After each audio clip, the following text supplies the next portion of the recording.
ልቧ በፍቅር ይቀልጣል። ግን 5 ነገሮችን አድርግ። ለዚህ ቻናል አዲስ የሆናችሁ ሰዓቱ አሁን ነውና ሰብስክራይብ አድርጉ። ቪዲዮንም ላይክ በማድረግ ጀምሩ።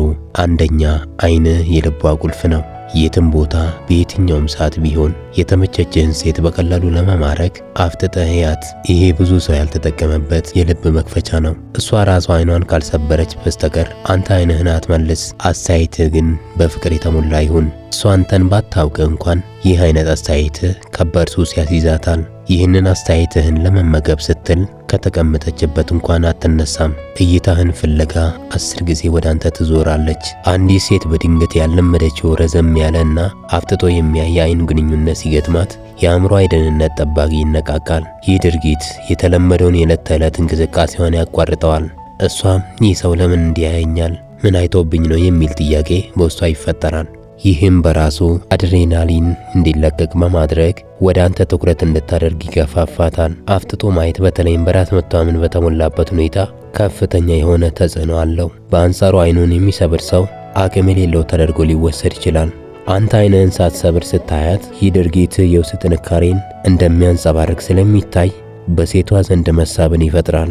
ይህ አይን ላይን መታየት የሚፈጥረው ስሜት ሱስ ሊሆን ይችላል። ምክንያቱም አይን ላይን መታየት በሁለቱም ወገን ዶፓሚን የተባለውን የደስታና የመፈላለግ ሆርሞን እንዲለቀቅ ያደርጋል። አንተ አይንህን ሳትሰብር ስትቆይ እሷ ይህንን የማወቅ ፍላጎት ለማርካት በተደጋጋሚ ወደ አንተ የመመልከት ፍላጎት ይኖራታል። ማወቅ ያለበት ግን የሴቷ ስሜት ከአስደሳች ግርምት ወደ ፍርሃት ከተቀየረ ውጤቱ ተቃራኒ ይሆናል። እይታው ለስለስ ያለ ፈገግታ የተሞላበትና ምንም ጉዳት እንደሌለ የሚያሳይ መሆን አለበት። በእርግጥ እንዲህ አይነት ሁኔታ ሁለታቸውንም ያግባባል። ወንድና ሴት የሚታዩበት የራሱ የሆነ የፍቅር መግባቢያ አለው። ሁለተኛ፣ እሷ ብቻ ስታወራ ዘወር ብለህ ስማት። እሷ ካፌ ውስጥ ወይም እሷን ያገኘህበት ቦታ ከጓደኞቿ ጋር እያወራች ልክ እሷ ማውራት ስትጀምር ቀና ብለህ እያት። ወሬዋን እየሰማ መሆኑን በደንብ ታስተውል። ይህ ስልት የመስማት ኃይልን በመጠቀም የሴት ልጅ ቀልብ ሙሉ በሙሉ ባንተ ላይ እንዲያርፍ የሚያደርግ ድንቅ የባህሪ ሳይኮሎጂ ነው። አብዛኛው ወንድ ትኩረት ለመሳብ ራሱ ለመናገር ሲሞክር፣ አንተ ግን በዝምታህና በምልከታ ብቻ ልዩ ስበትን ትፈጥራለህ። እሷ ከጓደኞቿ ጋር ካፌ ውስጥ ቁጭ ብላለች። አንተም በተወሰነ ርቀት ላይ ነህ። ጓደኞቿ ሲያወሩ አንተ የራስህን ስራ ትሰራለህ ወይም ስልክ ላይ ታተኩራለህ። ሙሉ በሙሉ እነሱ ለሚያወሩት ወሬ ትኩረት እንዳልሰጠ ታሳያለህ። ግን ልክ እሷ ማውራት ስትጀምር ያንን ለስለስ ያለ ድምጿን ስትሰማ ቀስ ብለህ ቀና በል። ስራህን አቁመ በቀጥታ አይኖቿ ውስጥ እያየህ ወሬዋን በትኩረት መስማት ጀምር። ከጓደኞቿ ወሬ ይልቅ የእሷ ወሬ እንደሳበህና ዋጋ እንደሰጠኸው በአካላዊ ቋንቋ ልታሳያት ይገባል።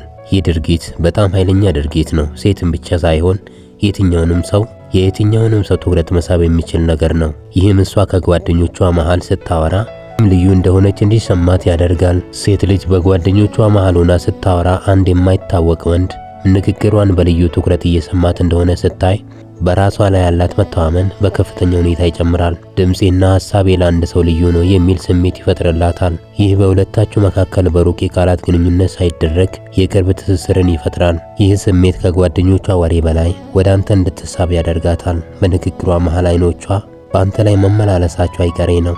ይህ ሰው ለምን የኔን ወሬ ብቻ መርጦ ሰማ? ማን ይሆን የሚል ጥያቄ በውስጧ ይነሳል።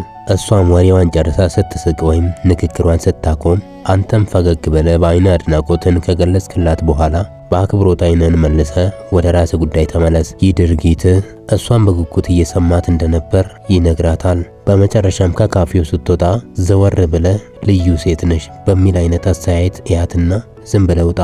ምክንያቱም አንተ ቀድመ ልዩ አድማጭ መሆንህን በተግባር አሳይተሃል። ሶስተኛ፣ ብዙ ዓመት ሆነኝ። ካፌ ውስጥ አገኘሃት። በፍጹም አታውቃትም፣ እሷም አታውቅህም። ነገር ግን በጣም ተመቸች። እናም በወረቀት ላይ አይኖቼን ዛሬ በጣም አመሰገንኳቸው፣ ምክንያቱም እንደዚህ አይነት ውብ ሴት ካየው ብዙ ዓመት ሆነኝ ብለህ ወረቀቱ ላይ ትጽፋለህ።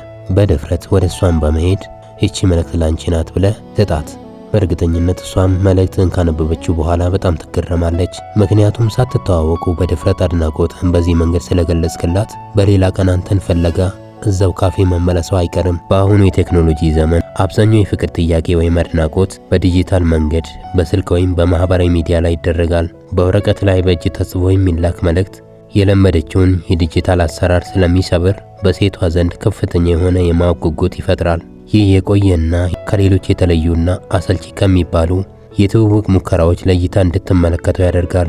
የማይተዋወቁ ሰዎችን በአካል ቀርቦ አድናቆትን በጽሑፍ መስጠት ከፍተኛ በራስ መተማመንን ያሳያል። እሷን ማነጋገር ወይም መቅረብ ሳትችል ቀርተ ነገር ግን መልእክትን ትተህ መሄድ ስለ ስሜቴ እርግጠኛ ነኝ ነገር ግን ቦታሽን አከብራለሁ የሚል መልእክትን ያስተላልፍላታል። ይህ ድርጊት አስቸጋሪ ወይም አስፈሪ ሳይሆን ይልቁኑ ጨዋታ የተሞላበት ድፍረት ሆኖ ስለሚታይ ሴቷ በአንተ ላይ ያላትን አዎንታዊ አመለካከትን ከፍ ያደርገዋል። ሰዎች ያልተጠናቀቁ ወይም ያልተፈቱ ሁኔታዎች በውስጣቸው ከፍተኛ የትኩረት ማዕበልን ይፈጥራል።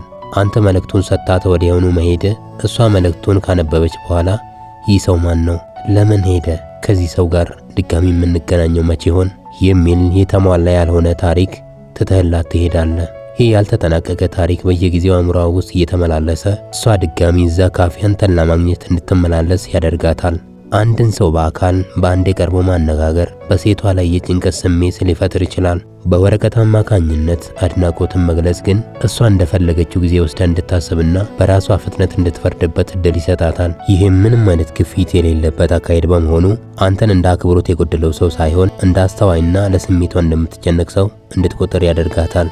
አራተኛ፣ ሁሌ ከመፍራት አንዴ መድፈር። ይህም አጋጣሚ ስራ ቦታ፣ ሆቴል፣ ካፌ ሰዎች በአጋጣሚ የሚገናኙበት ስፍራ ላይ ሊሆን ይችላል። እናም አንዷ ሴት አይን ውስጥ ገባች። ሁኔታው እሷን ለማናገር ምቹ አይደለም። በስፋት ጊዜ ወስደ እሷን ለማናገር ምቹ ሁኔታ የለም። ነገር ግን አንድ ነገር ማድረግ ትችላለህ። ከተቀመጥክበት ተነስተ እሷ ወደ ተቀመጠችበት በመሄድ ይቅርታ አውቃለሁ። ይህ ምናልባት ድንገተኛ ወይም ያልተለመደ እንግዳ ነገር ሊመስል ይችላል።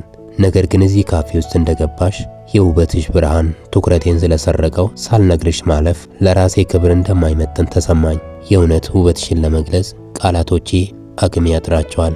በጣም የተለየ ውበት አለሽ። በዚያ ላይ ምርጥ ሴት ትመስኛለሽ ብለ በቃ ይህን አድናቆቴን ለመግለጽ ብቻ ነው የመጣሁት በማለት ከቦታው ራቅ ብለ መጀመሪያ ወደ ነበርክበት ተመልሰ ተቀመጥ። በእርግጠኝነት እሷም ትገረማለች። ግርምቷም ደግሞ ወደ አድናቆት ይለወጣል። በድንገት ስትመጣ አእምሯ ሙሉ በሙሉ ወደ አንተ ይዞራል። ይህ ሰው ማን ነው?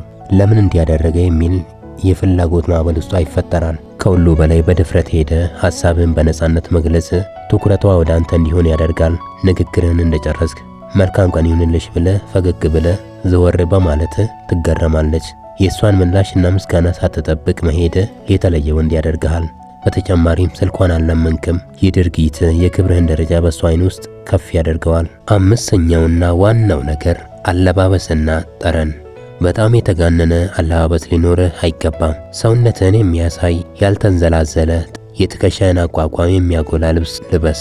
ንጹህና የተስተካከለ ልብስ ሴቶች በወንዶች ላይ ከሚፈልጓቸው የመጀመሪያ ነገሮች አንዱ ነው። እንደ ጥቁር፣ ነጭ፣ ግራጫ ወይም ጥቁር ሰማያዊ ያሉ ክላሲክ ቀለሞችን ተጠቀም። እነዚህ ቀለሞች የተረጋጋና የተደራጀ ወንድ መሆንን ያሳያሉ። ጫማ የተወለወለ ይሁን፣ ጥፍርህ የተቆረጠና ንጹህ ይሁን፣ ጸጉርህም የተስተካከለ መሆኑን እርግጠኛ ሁን። ሴቶች ዝርዝር ነገሮችን በደንብ ያስተውላሉ።